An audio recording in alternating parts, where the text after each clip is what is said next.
Hai Sobat Remove, selamat datang di channel Raska Movie. Alur cerita film yang akan kita bahas kali ini bergenre thriller yang dirilis pada tahun 2011. Film ini berjudul Limitless yang diperankan oleh Bradley Cooper dan berkisah tentang dirinya yang tiba-tiba menjadi jenius karena sebuah pil yang ia minum dan membuat hidupnya berubah. Bagaimana kisah selanjutnya? So, let's see the movie. Film diawali dengan menampilkan seorang pemuda yang sedang berdiri di balkon apartemen yang tinggi dan seperti hendak meloncat ke bawah gedung. Pintu depan apartemennya itu digedor-gedor orang dan seperti akan dibuka paksa. Kemudian scene dilanjutkan dengan menampilkan seorang pria yang bernama Edward Mora yang sering dipanggil Eddie. Eddie adalah seorang penulis amatir yang hidupnya urakan, tidak terurus dan pikirannya merasa stuck seperti tidak tahu apa yang harus ia lakukan. Meskipun dengan keadaan tersebut, dia masih memiliki kontrak menulis akan tetapi sampai saat ini tak satu pun kalimat bahkan kata bisa ia tuliskan. Hidup Eddie berjalan berminggu-minggu hingga berbulan-bulan seperti itu sampai pada akhirnya kekasihnya Lindy memutuskan hubungannya. Lindy merasa Eddie tidak ada perubahan dan hidupnya seperti hanya bergantung kepada Lindy. Eddie yang galau dengan keadaan dirinya mencoba berusaha menerima hidupnya serta berjalan pulang dan bertemu dengan Vernon, mantan saudara iparnya. 9 tahun yang lalu Eddie pernah menikah dengan Melissa, namun pernikahannya hanya seumur jagung. Eddie tidak pernah lagi bertemu ataupun berkomunikasi dengan Melissa sejak perpisahannya. Vernon adalah saudara Melissa yang dulu pekerjaannya adalah seorang pengedar narkoba. Vernon lalu mengajak Eddie untuk mengobrol sambil minum. Saat mengobrol, Vernon menanyakan tentang bagaimana pekerjaan Eddie. Di sini, Eddie mengakui ia belum mengerjakan tulisannya sedikit pun karena belum ada mood. Kemudian Vernon menawarkan bantuan. Dia memberikan sebuah pil yang awalnya ditolak oleh Eddie karena ia mengira itu adalah pil sejenis narkoba.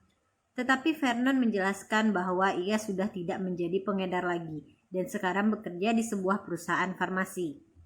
Pil ini mengidentifikasi reseptor di otak yang memicu dengan cara tertentu sehingga membuat orang yang meminumnya mampu mempergunakan hampir seluruh kapasitas kinerja otaknya.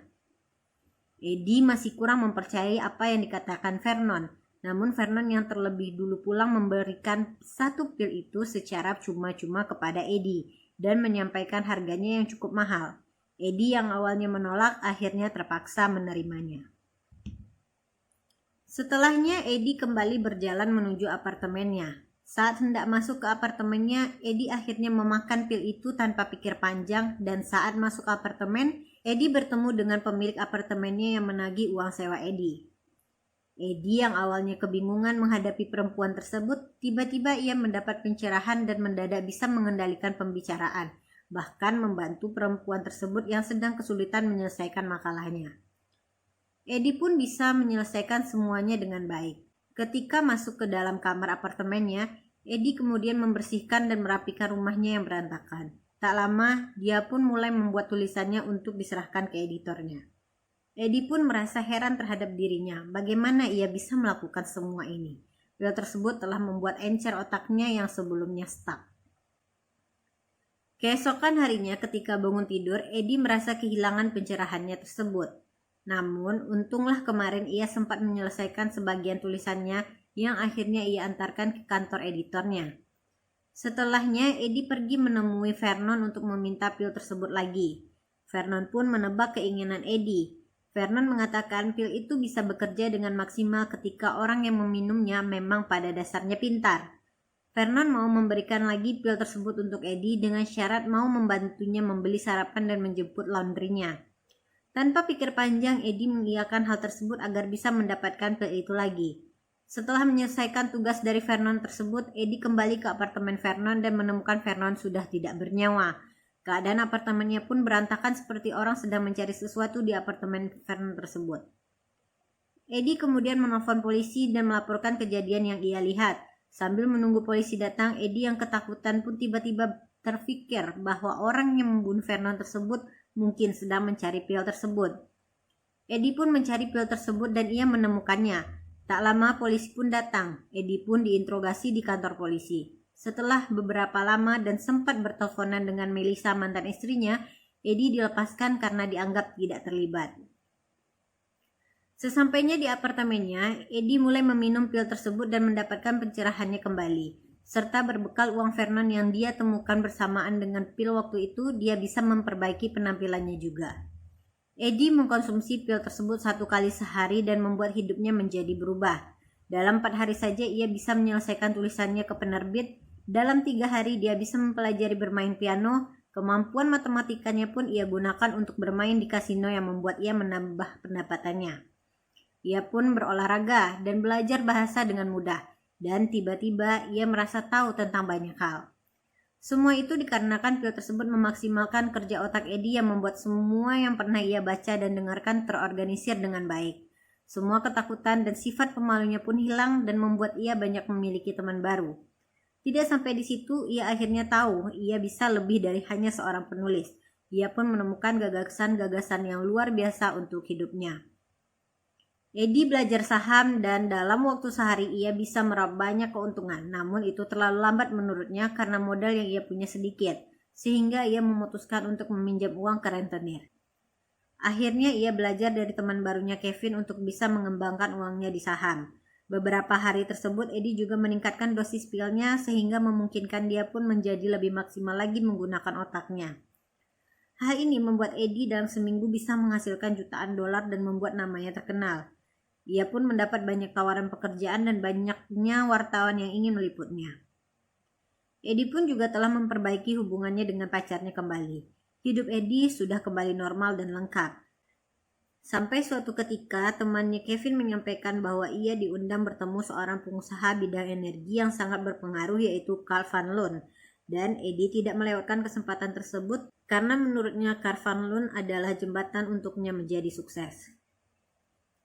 Namun beberapa hal aneh terjadi. Edi menjadi merasa tubuhnya sangat bersemangat. Ia pun beraktivitas seharian tanpa henti dan tanpa ia sadari ada hal-hal yang ia rasa telah terskip dan tidak bisa ia ingat. Ia tidak sadar sudah berjalan berpuluh blok dari rumahnya. Tak sadar sudah sampai di suatu bar. Edi pun sempat bertengkar dengan orang di jalanan dan bisa ia menangkan berkat ilmu bela diri yang pernah ia lihat di televisi. Edi juga pergi ke beberapa tempat lainnya. Tanpa ia sadari hari telah pagi dan ia telah berada di sebuah jembatan penyeberangan. Setelah dosis pil itu hilang, Edi pun baru merasakan sakit pada kakinya serta tubuhnya. Dan ia pun tidak bisa mengingat 18 jam yang telah ia lewati sebelumnya. Ia berjalan pulang dengan kaki yang sakit dan sesampai di apartemennya ia tertidur karena kelelahan. Saat terbangun, ia baru membaca berkas yang dikirim oleh Carl Van Loon untuk dipelajari oleh Edi. Saat akan meminum pil tersebut, ternyata pil itu hanya tersisa 1 butir. Edi pun memutuskan untuk mempelajari perusahaan Carl tanpa bantuan pil, dan terasa sangat sulit. Edi akhirnya menelpon Kevin untuk memintanya membatalkan pertemuan hari ini dikarenakan dia sakit. Kevin meyakinkan Edi untuk tetap datang dan tidak melewatkan kesempatan. Akhirnya Edi mengikuti keinginan Kevin. Saat bertemu Carl, Edi tidak terlihat secemerlang biasanya dan fokusnya pun terpecah karena berita televisi yang menayangkan tentang tewasnya seorang wanita tadi malam di sebuah hotel. Edi yang menjadi kurang sehat dan tidak meminum pil itu pun tak bisa mengendalikan tubuhnya hingga ia pun mual dan muntah. Edi pun pulang ke apartemennya sambil mengingat kejadian malam itu. Edi hanya ingat dirinya berada di hotel itu semalam bersama wanita tersebut karena pengaruh pil saat itu. Ia pun tak bisa mengingat semua kejadiannya dan membuatnya berpikir apakah benar dia telah membunuh seseorang. Sesampainya di apartemennya, ia mendapat telepon dari Melissa, mantan istrinya, yang menanyakan apakah ia pernah diberi pil oleh Vernon. Edi pun mengiyakan dan mengajak Melissa untuk bertemu. Sebelum Edi bertemu Melissa, ia mencari buku catatan milik Vernon yang ia temukan bersama pil sewaktu di apartemen Vernon dulu. Di buku itu berisikan nama-nama pelanggan pil yang dijual Vernon. Edi menelpon orang-orang tersebut satu persatu. Dari semua yang dihubungi, 3 diantaranya telah meninggal dan selebihnya jatuh sakit. Sampai orang terakhir yang diteleponnya ternyata adalah orang yang selama ini sering membututinya. Saat itu juga Edi dikejar orang tersebut, tetapi Edi berhasil kabur. Kemudian Edi menemui Melissa. Betapa terkejutnya Edi ketika melihat keadaan Melissa yang seperti orang sakit. Melissa pun menceritakan tentang dirinya yang juga pernah mengkonsumsi pil tersebut 2 tahun yang lalu. Ia menyadari kalau pil itu pasti memiliki efek samping yang bisa memperpendek umurnya. Melissa memutuskan untuk berhenti meminum pil tersebut ketika ia tahu pelanggan Vernon yang meninggal. Sejak tidak mengkonsumsi pil tersebut, ia jatuh sakit dan menjadi gampang lupa. Melissa menyarankan Eddie juga untuk berhenti mengkonsumsi pil tersebut agar dia terselamatkan dari bahaya, tetapi dengan cara mengurangi dosis, bukan langsung berhenti total, karena malah akan menyebabkan kematian untuknya. Setelahnya, Eddie berniat kembali ke apartemennya dan akan meminum pil yang ada di sakunya. Akan tetapi, Eddie dihadang oleh rentenir yang menagih hutangnya. Saat akan mengambil uang, rentenir tersebut terus mendorong-dorong Eddie sampai ia menjatuhkan pilnya yang kemudian diambil dan diminum oleh rentenir tersebut. Setelah menunggu Eddie mengambil uang di bank dan menerimanya, rentenir tersebut menanyakan pil yang dimiliki Eddie tersebut, karena rentenir itu sudah merasakan efeknya. Eddie pun berkilah dan akhirnya ia pun berjalan ke kantor Lindy, pacarnya, untuk membantunya mengambil pil yang telah ia sembunyikan di rumah Lindy. Lindy yang kebingungan pun akhirnya diberitahu Eddie bahwa selama ini Eddie mengkonsumsi pil tersebut yang membuat Eddie bisa sejenius ini. Akhirnya Lindy pun mengambil pil tersebut di rumahnya. Ketika dalam perjalanan kembali ke kantornya untuk menemui Eddie, Lindy menelpon Eddie dan mengatakan bahwa dirinya diikuti seseorang. Eddie mengarahkan Lindy untuk segera pergi karena saat itu ia terjebak macet. Saat ia lari dan dikejar oleh orang tersebut, Lindy sempat meminta tolong dua pria, akan tetapi kedua pria tersebut dibunuh oleh pria itu. Lindy pun bersembunyi dan semakin ketakutan. Dari telepon, Eddie menyarankan Lindy untuk meminum pil tersebut agar reaksinya bisa membuat Lindy menemukan cara untuk bisa kabur dari pria tersebut. Lindy pun mengikuti perkataan Eddie dan otaknya pun mulai bekerja dan akhirnya ia berhasil selamat dari kejaran orang tersebut. Setelahnya Lindy memberikan pil tersebut ke Eddie dan Eddie pun bisa pulih kembali. Keesokan paginya Lindy menyampaikan apa yang ia lakukan kemarin di bawah pengaruh pil itu bukanlah dirinya. Dia pun merasa sedikit kecewa dan sedih dengan Eddie. Eddie pun berjanji akan berhenti, tetapi dia akan melakukan beberapa hal dulu sebelum berhenti. Saat melihat Lindy pergi, Eddie melihat rentenir kembali mencarinya. Ia mengancam membunuh Eddie bila tidak memberinya pil tersebut. Eddie pun memenuhi permintaannya untuk sementara ini dulu agar tidak mengganggu pekerjaannya. Eddie pun memutuskan menyewa 2 bodyguard dan kembali ke rutinitas pekerjaannya. Setelah 2 bulan berlalu, Eddie telah menjadi makelar dari merger perusahaan terbesar dalam sejarah. Eddie meminum pilnya dengan teratur dan menjaga makan minumnya. Eddie membuat desain pakaian sendiri agar bisa menyimpan dan membawa selalu pilnya dengan aman. Eddie pun ke laboratorium untuk mengembangkan pil tersebut. Tak lama kemudian, kasus pembunuhan itu akhirnya menyeret nama Eddie, sehingga Eddie pun menyewa pengacara terhebat di New York untuk bisa membantu menangani permasalahannya. Eddie yang selama ini tinggal di hotel dan berpindah-pindah sepertinya masih diincar. Akhirnya memutuskan pindah ke apartemen yang memiliki penjagaan ketat. Eddie juga masih diancam rentenir yang meminta pil tersebut. Scene beralih ke Eddie yang akhirnya berhasil membuat perusahaan besar tersebut merger dan mendapatkan uang banyak dari Carl, dan di saat bersamaan Eddie akhirnya tahu bahwa orang yang biasa membutuhkannya adalah anak buah dari rekanan mergernya tersebut, yang berarti bosnya sakit karena kehabisan pilnya. Setelahnya, Eddie pun pergi untuk pemeriksaan terakhir dari polisi. Saat itu, Eddie menitipkan jasnya kepada pengacaranya. Setelah Eddie kembali ke kantornya, Eddie teringat ia belum meminum pilnya. Akan tetapi pil tersebut telah hilang dari jasnya. Eddie pun mulai panik. Di saat kepanikannya itu, ia juga mendapat paket yang berisi potongan tangan bodyguardnya yang dikirim rentenir yang menagih pil. Akhirnya Eddie pun pulang ke apartemennya sambil berpikir bagaimana menemukan pilnya lagi. Saat melihat televisi, ia mengetahui bos rekanan mergernya telah meninggal dunia. Dan di sana terlihat pengacaranya diwawancarai media yang ternyata adalah pengacara Eddie juga. Eddie akhirnya tahu yang mencuri obatnya tersebut adalah si pengacara. Tak lama setelahnya, pintu rumah Eddie digedor-gedor dan akan dibuka paksa oleh rentenir beserta anggotanya. Eddie pun yang kebingungan hampir berencana bunuh diri sampai akhirnya ia teringat kalau masih memiliki 1 pil yang terdapat di kaleng obatnya. Saat ia menemukannya dan belum sempat meminumnya, akhirnya rentenir itu dapat masuk ke dalam apartemennya. Akhirnya ia pun dipukuli dan ditanyai mengenai pilnya. Karena Eddie tidak memberitahu, anggota rentenir tersebut menggeledah apartemen Eddie dan menemukan brankas. Sembari itu, Eddie ditakut-takuti oleh rentenir yang akan membunuhnya perlahan-lahan. Eddie yang sempat melihat pisau dan menyembunyikannya pun bersiap menunggu waktu yang tepat untuk melawan rentenir tersebut. Setelah rentenir tersebut menyuntikkan cairan dari pil ke tubuhnya, ia pun bersiap akan melukai Eddie. Namun dengan sigap, Eddie menusuk rentenir tersebut hingga tewas. Eddie yang semakin melemah pun menjadi tidak berdaya.